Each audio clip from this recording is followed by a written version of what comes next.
పరమాత్మ అయిన నేను ప్రకాశిస్తూ ఉండబట్టి మనస్సు ఏం చేస్తుంది, దేహం ఏం చేస్తుంది, బుద్ధి ఏం చేస్తుంది అని వీటిని అన్నిటినీ చూస్తూ ఉన్నాను. ఇవన్నీ నా చేత చూడబడుతున్నాయి కానీ నాకు వేటితోనూ సంబంధం లేదు. సర్వానికి సాక్షిగా ఉన్నాను. అటువంటి జ్ఞానము నా స్వరూపము. ఆ జ్ఞానము ఆ బ్రహ్మము, ఆ బ్రహ్మం నా స్వరూపము అనుకుంటాడు అటువంటి జ్ఞాని అయినటువంటి వాడు. ప్రాణము అచేతన పదార్థములను అభివ్యక్తపరచుచున్నది.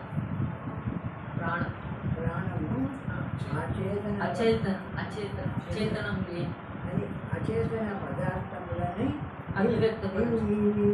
వాస్తవంగా ఈ చనిపోయినప్పుడు కూడా అచేతనం కావాలి. అట్లా చేతనమయ్యేది కాదు. ఈ దేహము, ఇంద్రియాలు మొత్తం ఇవన్నీ అచేతన పదార్థాలు. ఈ అచేతన పదార్థాల్లో ఈ జ్ఞాన స్వరూపమైన పరమాత్మ, ఆ ప్రాణరూపమైనటువంటి ఆ చైతన్య రూపమైన ఆ జ్ఞానస్వరూపుడు దీంట్లో చేరే వాళ్ళకి ఇవన్నీ కూడా చేతనవంతమైనాయి, కదిలేటివైనాయి. ఏ ఇంద్రియము ఏ పని చేయాలనో ఆ పని చేసేటువంటి సామర్థ్యం కలిగిందయింది. ఎట్లా అయింది అంటే లోపల ఉండేటువంటి శుద్ధ జ్ఞానం చేత ఆ ఇంద్రియాలన్నిటికీ ఆ జ్ఞానము పంచడం వల్ల, ఆ జ్ఞానము వ్యాపించడం వల్ల కళ్ళు చూస్తున్నాయి, చెవులు వింటున్నాయి. ఇంద్రియాలన్నీ కాళ్ళు చేతులు ఇంద్రియము ఏ పని చేయాలో ఆ పనులన్నీ చేస్తూ ఉన్నాయి.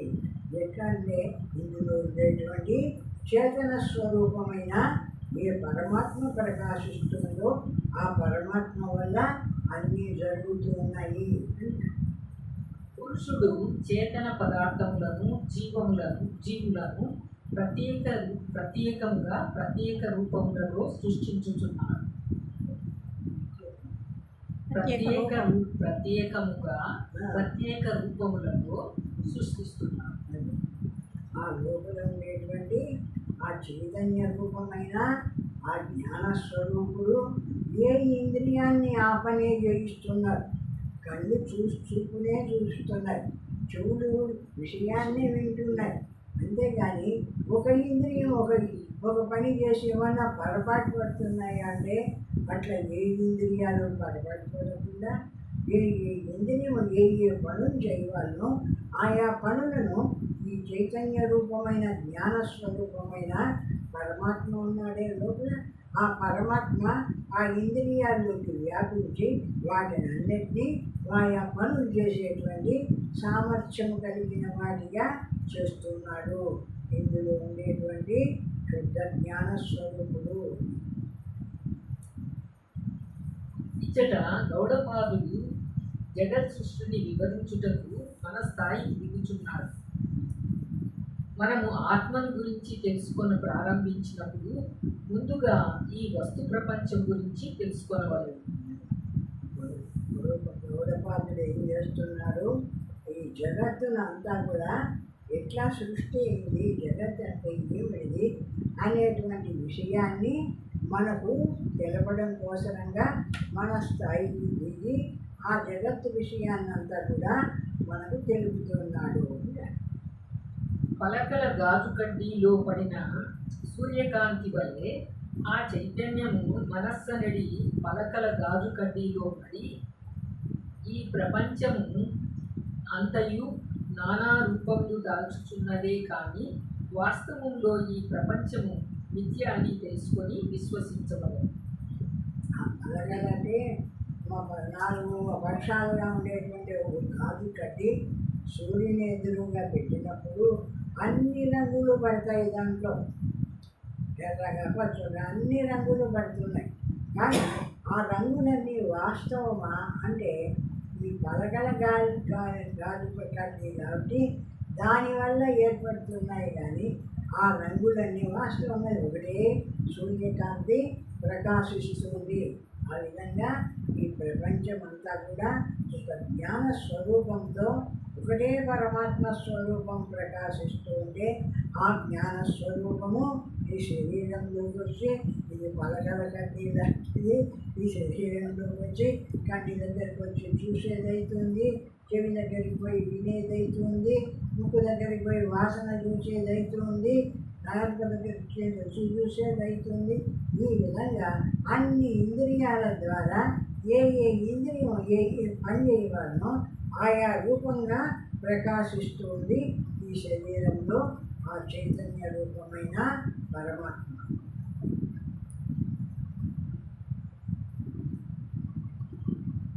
కావుననే ప్రతి ఆచార్యునకు ఈ ప్రపంచము ఎట్లు, ఎందుకు, ఏ విధముగా, ఎందుండి వచ్చినదను దానిని వివరించవలసిన ఆవశ్యకత కలిగింది. వాళ్ళు ఆ క్వశ్చన్ చేస్తారు కదా, అడిగేవాడికి అర్థం కాదు కదా ఇదంతా ఎట్లా వచ్చింది ఏది. వాళ్ళు క్వశ్చన్ వేస్తున్నారు, ఈ ప్రపంచం ఏ విధంగా బయటకు వచ్చింది అని కూడా ఆ చెప్పేటువంటి వాళ్ళు కూడా ఆ శాస్త్రాన్ని అంతా పట్టుకొని ఏ విధంగా ఈ ప్రపంచం బయటకు వచ్చి ఇన్ని రకరకాలుగా ఉండేటువంటి ఈ ప్రపంచంలో రకరకాలుగా ప్రవర్తిస్తుంది అనేటువంటి విషయాన్ని చెప్పవలసి వచ్చింది అని. శ్రీ గౌడపాదుడు కూడా ఇది వరకున్న ఆచార్యులు చెప్పిన ప్రపంచమును సృష్టిని గురించిన వర్ణనలను ఇచ్చట స్వేచ్ఛగా సంగ్రహించి చెప్పుతున్నారు. ఎవరికో చెప్పినారు, ఇది ఫలానా దాంట్లోంచి ఫలాంటి వచ్చింది, ఫలానా దాంట్లోంచి ఫలాంటి వచ్చింది అని శాస్త్రం అంతా చెప్పినారు. అదంతా గొడవైతుందని సంక్షిప్తంగా చిన్నదిగా చేసి ఈ విధంగా ఈ పరమాత్మ స్వరూపంలో ఆ పరమాత్మ నుండి ఒక్కొక్కటిగా వచ్చి ఈ ప్రపంచ రూపం ఏర్పడింది అని ఇప్పుడు గౌడపాదులు చెప్తున్నారు. ఆ సంపూర్ణ సత్యతత్వము అతి చలనాత్మక సత్తాను, చైతన్యమును కలిగి ఉన్నది. ఆ జ్ఞానస్వరూపమైన ఆ పరమాత్మ చైతన్యము అఖిలమైనటువంటి సర్వవ్యాపకంగా ఉంది కాబట్టి జ్ఞానసత్తా కలిగి సర్వాన్ని తెలియజేసేది తెలియజేసేది తానే, తెలిసే పనులు చేస్తుండేది తానే, మొత్తం అంతా తానే. ఈ చైతన్య రూపమైన పరమాత్మ రకరకాలుగా ఈ ప్రపంచంలో ప్రకాశించడం మొదలుపెట్టింది అంటే